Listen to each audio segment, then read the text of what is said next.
Sex और sex के बारे में बात करना हमारे समाज में एक टैबू है और यही एक बहुत इम्पॉर्टेंट कारण है कि खास करके जब क्लाइंट्स को एक ऐसी प्रकार का बीमारी होती है जिसे हम ओसीडी कहते हैं और उसमें भी उसे सेक्सुअल ओसीडी होता है, तो वो ट्रीटमेंट लेने के लिए हिचकिचाता है और उसके कारण उसका रोग बढ़ता जाता है।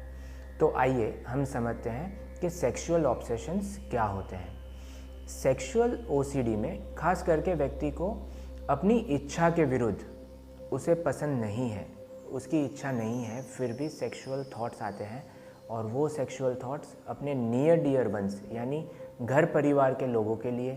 अपने धार्मिक फिगर के रिलेटेड या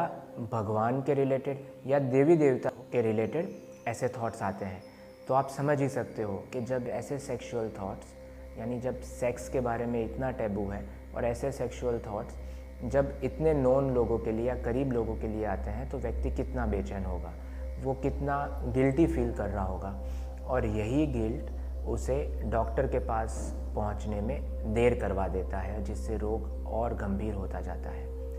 तो ये सबको समझना ज़रूरी है कि अगर सेक्सुअल थॉट्स जो आ रहे हैं वो आपको आनंददायक है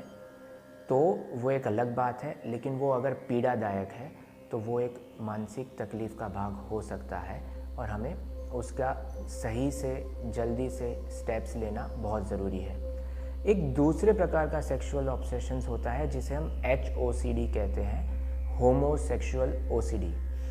उस ओसीडी में व्यक्ति को ये डाउट होता है वो स्ट्रेट है यानी वो हेट्रोसेक्सुअल है, उसे विजातीय आकर्षण ही होता है, लेकिन उसके मन में ये डाउट पैदा हो गया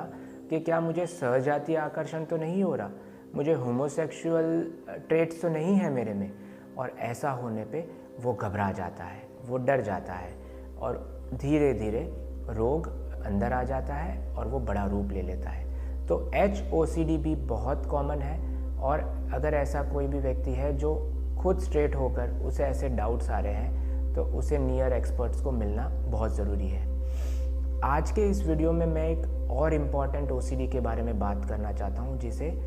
ब्लास्फेमस OCD कहते हैं या तो एंटी रिलीजियस OCD। ये भी एक ऐसा OCD है कि जहाँ पे व्यक्ति अपने घर परिवार, अपने सबसे नज़दीक के व्यक्ति से भी शेयर करने में घबराता है क्योंकि उसे धर्म के विरुद्ध विचार आ रहे हैं। उसकी इच्छा ना होने के बावजूद उसे धर्म की क्रियाओं के विरुद्ध, धर्म के इम्पोर्टेंट फिगर्स के विरुद्ध या उनके धर्म में जो भगवान है उनके विरुद्ध नेगेटिव विचार आने शुरू हो जाते हैं, तो उसे ब्लास्फेमस OCD कहा जाता है।